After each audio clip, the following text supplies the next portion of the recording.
இன்னைக்கு நம்ம குருகோஸ் basketball season 3 first எபிசோட தான் பார்க்க போறோம். நம்ம ஹீரோஸ் அந்த யூசன் ஸ்கூல்ல தோக்கடிச்சிருப்பாங்கல்ல, சோ அதனால பாஸ்கெட்பால் மேகசின்ல இருந்து நம்மள இன்டர்வியூ எடுக்கிறதுக்காக வந்திருக்காங்கப்பா அப்படிங்கிற விஷயத்த சொன்னோன்னே நம்ம கேப்டன் ஹியூகால ஒரு மாதிரி பதற ஆரம்பிச்சிடுறாரு. ககாமியும் என்னது இன்டர்வியூ, ஆனா இதுல எல்லாம் நான் அந்த அளவுக்கு தேர்ச்சி பெற்ற ஒரு நபர் கிடையாதுன்னு சொல்லும் போது நம்ம கியோஷி தான் கமான் கைஸ் இன்டர்வியூ அப்படின்னு சொன்னாங்கட்டி நீங்க அங்க போய் புதுசா எதுவும் பெர்ஃபார்ம் பண்ணணும் அவசியம் இல்லை, நீங்க உங்களை மாதிரியே இருந்தாலே போதும், நீங்க ஆன்சியஸா இருக்க தேவையில்லைன்னு சொல்லுவாங்க. ரீகோவும் அதுக்கு சப்போர்ட் பண்ண கேப்டன் ஹியூகாவும் கமான் கைஸ் நம்ம ரிலாக்ஸ்டா இருக்கிறோம், இன்டர்வியூ மாஸ்க் காட்டுறோம் அப்படின்னு சொல்லிட்டு போனா அங்கேயும் போயிட்டு அப்படியே தொடநடிங்க மாதிரி வந்துட்டு இருப்பானுங்க. சும்மா அப்படியே சில கேள்விகள் எல்லாம் கேட்டுக்கிட்டு இருப்பாங்க. கூடவே ஒரு 2 வருஷத்துக்கு முன்னாடி தான் உங்க கிளப் ஆரம்பிச்சதுன்னு கேள்விப்பட்டோம், அதுக்கே இவ்வளவு தூரம் வந்திருக்கீங்க அப்படின்னா சூப்பர் தான், இருந்தாலும் இவ்வளவு தூரம் நீங்க மேட்ச் ஆடி வந்திருக்கீங்க, உங்களுக்கு மறக்க முடியாத மேட்ச்னு சொல்லி ஏதாவது இருக்குன்னு கேட்டதுக்கு அப்படி சொல்றது கொஞ்சம் கஷ்டம் தான், பட் இருந்தாலும் மேபி வின்டர் கப் பிரிலிம்ஸ்ல நாங்க ஷுட்டோக்கு கூட ஆடின அந்த ஒரு மேட்ச்னு சொல்ல, ஏன்னா ஆப்வியஸ்லி அந்த மேட்ச்ல 2 டீமும் அவங்களோட ஃபுல்லஸ்ட் கொடுத்துருப்பாங்க,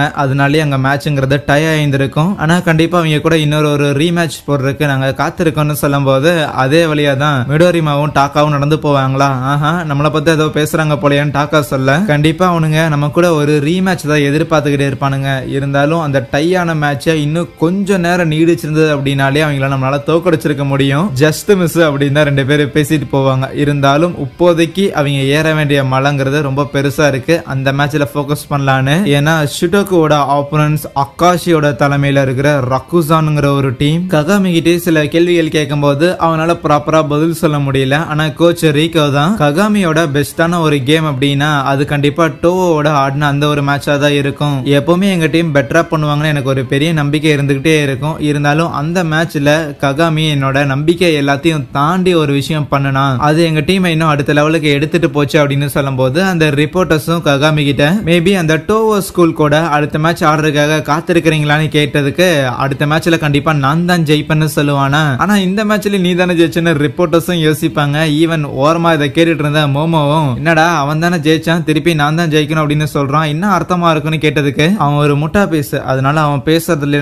என்ன அர்த்தம் இருக்குன்னு தேடிட்டு இருக்காத, அப்புறம் அடுத்த மேட்ச்ல கண்டிப்பா நான் ஜெயிப்பேன், இந்த மேட்ச்ல தோத்துருக்கேன் அவ்வளவுதான் அப்படின்னு சொல்லுவான். மிட்டோபி சீனியருக்கு கேள்வி எல்லாம் கேட்கும் போது மிட்டோபிக்கு ஒரு வாயா இருந்து நம்ம கோகனே சீனியர் தான் பதில்கள்லாம் சொல்லிட்டு இருப்பான். இறுதியா நம்ம குரோகோ கிட்ட சில கேள்வி எல்லாம் கேட்டு முடிச்சுட்டு அங்க இருந்து கிளம்பி வரும்போது அப்பதான் அந்த டட்சியா இருக்கிறான்ல அவனை நம்ம குரோகோ கவனிச்சிருந்திருப்பான். அதுக்கப்புறம் தான் ககாமிட்ட அந்த ரிங்கை கொடுத்துட்டு என்னடா நீங்க 2 பேரும் இப்ப புதுசா ரைவல்ஸ் ஆன காரணத்தால பிரதரா இருக்க மாட்டேன்னு சொல்றீங்களோ, ஒரு பிரதரா இருந்தா கூட ரைவலா இருக்க முடியும் அப்படிங்கிற விஷயம் உங்க மைண்ட்ல இருக்கா என்ன, இல்ல நீங்க 2 பேருமே முட்டா பீசுங்களா, சரி அந்த டட்சியாவும் ஒரு முட்டாள் மாதிரி இருந்துட்டு போகிறான், பட் அட்லீஸ்ட் கொஞ்சமாவது மூளை யூஸ் பண்ணுங்கடா அப்படிங்கிற மாதிரி திட்டி விட்டு இருந்திருப்பானா. அதுவே டட்சியா கிட்ட அந்த அலெக்ஸ் பேசிக்கிட்டு இருந்திருப்பாங்கல்ல, ஆனா அப்ப அந்த இடத்துல பார்த்தா எவனோ ஒருத்தவங்க கிட்ட வந்து வம்புலுக்கிற மாதிரி தெரியும், கூடவே நம்ம டட்சியா மேல கை வைக்க போற மாதிரின்னு தெரியும். இன்னொரு பக்கம் நம்ம கைஜோ பசங்க இருக்கிறானுங்கள, சோ அடுத்ததான் எனக்கு வேற ஒரு மேட்ச் இருக்கு, அந்த டீம் கூட ஜெயிச்சதுதான் உனக்குனால நம்ம சேரின் ஹீரோஸ் கூட போட்டி போட முடியும், அதுக்கு வார்ம் அப் எல்லாம் பண்ணிட்டு இருக்கும்போது கொஞ்சம் ரியோட்டா வந்து தடுமாறுற மாதிரி எல்லாம் இருக்குமா, கூட இருக்கிற பசங்க எல்லாம் என்ன இவன் கொஞ்சம் நேத்துல இருந்தே ஓவரா தான் ரியாக்ட் பண்றான் அப்படின்னு யோசிப்பாங்க.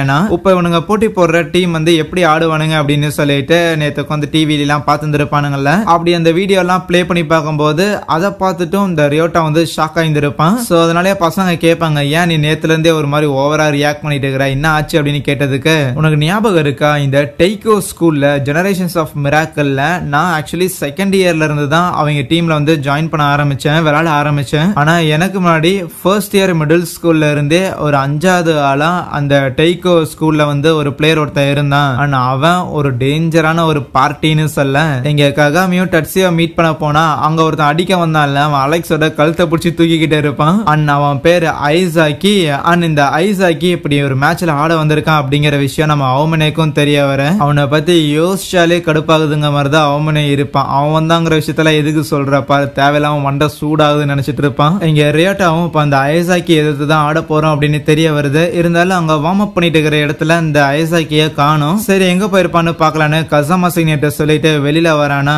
எப்படியோ நம்ம அலெக்ஸ் அந்த ஐசாக்கியோட பிடியில இருந்து வெளியில வந்துடுறாங்க, இருந்தாலும் கொஞ்சம் கூட யோசிக்காம ககாமி மேல கை வைக்கிறதுக்காகவும் அவன் போறானா, டட்சியா தான் தடுத்துட்டு ஓரமா நில்றான், அவன் ஏதோ பாஸ்கெட்பால் பிளேயர் மாதிரி தான் இருக்கு, இருந்தாலும் மேட்சை பத்தி சுத்தமா கவலையே போடாம அவன் பாட்டுக்கு சண்டைக்கு இறங்குறான், ஏதோ லூசா இருப்பான் போலயே அப்படின்னு பாத்துட்டு இருக்க, ஆனா அப்பா அவன் மேல யாரோ பால எறியறாங்க, அது நம்ம ரியோட்டாவா இருக்கும். ககாமியும் ரியோட்டா கிட்ட உன ஏற்கனவே தெரியுமாடான்னு கேட்டதுக்கு தெரியும் தெரியும், எனக்கு முன்னாடி இவன் தான் அந்த ஜெனரேஷன்ஸ் ஆஃப் மிராக்கிள்ல ஒரு பிளேயரா இருந்திருக்க வேண்டிய அவன் ஆகாஷி தான் இவன் தேர மாட்டான்னு சொல்லி டீம்ல இருந்து துரத்தி விட்டுட்டான். பிகாஸ் ஆஃப் அவனோட இந்த சண்டை போடுற நேச்சர். அவனை துரத்தி விட்டதுக்கு அப்புறம் தான் நம்ம ரியோட்டா பையனை டீமுக்குள்ளேயே எடுத்து வந்திருப்பாங்க. சோ அப்படி இருக்கும்போது பேகடா திருப்பி வந்திருக்கேன்னு கேட்டேன். ஹே, நான் ஒன்னும் பழி வாங்கறதுக்காகலாம் வரலப்பா. பழி வாங்குறதெல்லாம் வந்து லைக் ரொம்ப சீப்பான விஷயம். உண்மையை சொல்ல போனா எனக்கு பாஸ்கெட் பாலை பத்தியும் கவலை இல்லை. ஆனா ஆக்சுவலி நான் சும்மா ஜாலியா டைம் பாஸ் பண்றதுக்காக வந்திருக்கேன். ஆனா அதுக்கு ஏதோ ஒரு காரணம் ஒண்ணு வேணும்ல.